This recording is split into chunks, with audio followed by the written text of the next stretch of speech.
Hey everyone, welcome back to another episode of Gather Them Podcast. I'm your host Jerome, and welcome back. I have something great to tell you guys today. I saw previews of this show. So this show is a show of betrayal, a show of lies, deceit, jealousy, and twists and turns. And of course, it happens to be a psychological drama, and that's right up my alley. All her fault. Now that show, I will say, blew me away. I think the thing about All Her Fault that I didn't expect was the fact that the show sets itself up to be a show about a mother who is married to her husband, who doesn't do much of anything. He is pretty much, I'll say, in the sense of he doesn't do much of anything in the sense of like he doesn't support her child rearing enough. And essentially, what ends up happening is she's overworked, busy. She ends up thinking she books an appointment with her friends, well, with her friend. And her friend essentially tells her, like, no, like, you have not booked this play date for our sons. No, you have not booked this play date for us. Now, the thing that becomes really interesting about this and the not play date that is supposed to exist is that the friend knew nothing about it. And so the friend's like, well, what are you talking about? Like, I never texted you anything about that. And then the woman's like, oh yeah, like, let me like look at my phone. Like, no, yeah, you texted me. This is your number, right? Saved as Jenny. And she's like, nope, that's not me. That's very much not me. Like I don't have that text on my now. The kicker in this is that, spoiler alert, it was the nanny that did it. But that's not even the worst spoiler. Like, that's not even it. Like, that's how deep this goes. So I just had to buckle up and just prepare. And a lot of it came at the end, where a lot of it came at the end when the nanny revealed the true intentions and why she did it, and how everything from there dissolves into just madness. I kept thinking of initially themes of like motherhood and like what that means and loss and like how it shows up differently for men versus women. I'm being very like gender specific here because of like the show, it's dynamic. But I will say that something that, because that's essentially what was the point, was like all her fault. That's what the show's called. But essentially, the thing that is really twisty about this is that you remember that tweet that goes, who wrote that? I forget who wrote that tweet. If y'all remember who wrote that tweet, let me know in the comments. I forget the person who was the original, the ad for the person. But they said that, I love how I told you guys to just go ahead and do that, to look that up. And I got my phone right here. But also, like, if you know the original, hold on, we're gonna stop right there. If you know the original, because the truth is like the internet is so fake. Like y'all, like I'm not gonna get on that right now. But people end up taking like other people's tweets and like lying about them, and like, and I feel like that's why we're in this situation now. I'm just gonna say that it's not her fault, but it's somebody's fault that we're in this situation we are in now in this here United States in 2026. But I'm going to say the app for this person's who I see, Baby Bink said, think of the messiest bitch. It's a man, ain't it? And oh, someone said, someone, never mind. Anyway, so think of the messiest bitch, It's a man, ain't it?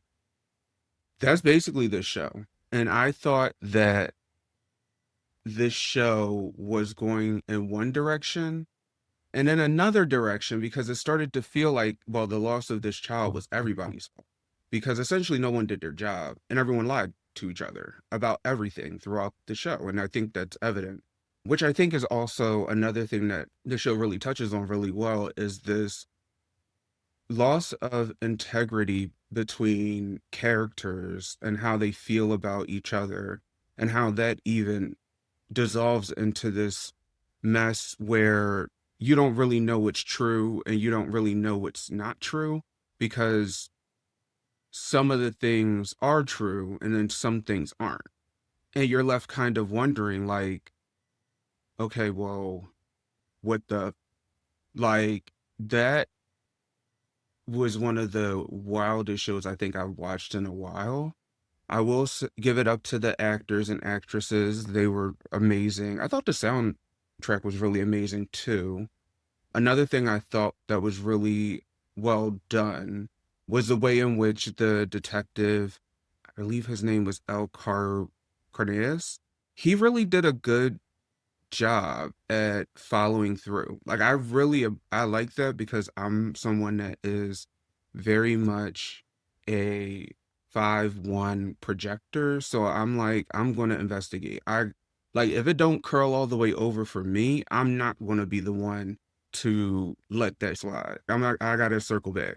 So I thought that was like really good to portray like someone that follows through on their cases and that really pays attention, because I feel like oftentimes detectives and police are depicted as like they don't care, because I mean oftentimes they don't. But I do think that sometimes there are ones that, or there are individuals that do care and that do take their job seriously. So I just thought that that was really good, and that, but the ending, y'all, was wild. I'm not going to spoil it if you have not seen it. I thought the kid was adorable. I can go through the cast list really quickly, because I think that it's more of a show that you experience. Like, I even got on here wanting to talk about the show in detail and kind of spoil it and talk about the things that it made me feel throughout the show.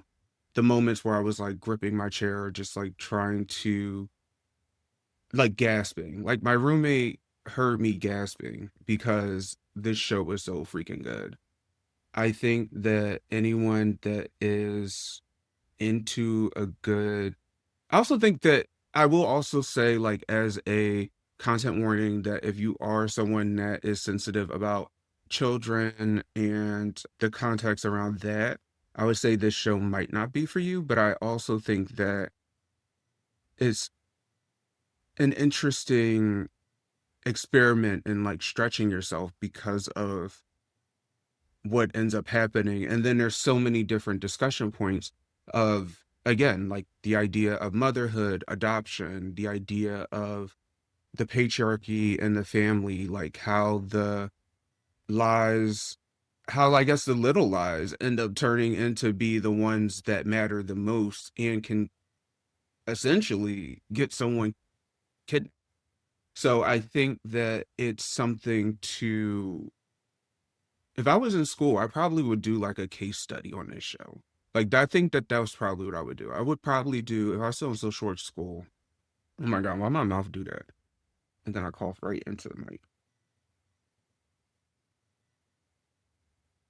If I was still in social work school, I would totally do a assignment on this. Like, I feel like there's so much to talk about, especially like when it comes to addiction. Again, like the idea of like over, like what it could be like over caring, what it means to be an individual that struggles with disabilities, that wants to be independent and like live their own life. Like, I think there's so many things this show touched on in 8 episodes that I feel like I gotta watch it again. So I would definitely say go back, watch it. The other thing about the cast was like, I know I've seen a lot of these people from somewhere, and I was just like, I don't know where I've seen these people from. These people are from, definitely from things I've watched. Sarah Shook, Snook, Jack Lacey, Dakota Fanning for sure, because I've seen Dakota Fanning in like everything. Sophie Lillis, Daniel Monks, and Jay Ellis. I know them, or I know, not know them. You know, I know of them. Um, and the kid was adorable. Duke McLeod. Yeah, he was adorable. He like, I was just like, wow, like this is baby fever a little bit because I was like, okay, now I kind of want a kid because this kid is really cute. And I was also in my head like, okay, so I know my kid would be cute because I'm cute. Like, not to whatever, but like, just saying that, like, I'm not ugly. Not saying that that's a bad thing. Yeah, but moving on. What I will say is that I would definitely rewatch this. I would give it probably a I would probably give it an 8.5. And the only reason I say that is because I think some of the time the plot felt like it was racing. I think that if it was they were working with a lot. They were working with a lot and they squeezed in a lot to make this show. I think that had it been maybe 10 episodes, I would have been like, okay, like cool. Cause I was just left unclear at the end, like, is there going to be like a season two? It doesn't feel like it needs a season two. I feel like this is perfect. I think it wrapped up like nicely. Yeah. I don't think that anything else needs to happen with that. But yeah, they were working with a lot. They were working with a lot. What else? Anything else that I can think of? I don't think there's anything else I can think of. Just cutting it down, cutting it down. I don't even want to say like the stuff that I thought. I will say, thought that before, whoa, I know I keep saying, but like, I'm just trying to add like context to this show. And like, it just really felt like, again, I thought their husbands was cheating like the whole time. Like that's like the thing. And it made me really look at myself a bit, but I also still was like, okay, but they still don't do like they don't do anything. Like they're bumps on a log. Like why even be married and like your husband doesn't do anything? Like that's boring. Like what? And that's annoying. Like why would you what? Why would you subject yourself to that? Like it takes two people to raise a kid. Like that's ridiculous. And I'm glad they really touched on that in the show. But that's it. You can follow me on the podcast social media, Gather Them Pod, on Instagram, X, formerly known as Twitter, and on TikTok. And you can follow me or send me messages on at Gather Them Pod at gmail.com. And you can send me messages at gatherthempod at gmail.com. And I think that's it for the rest of that. All right, bye.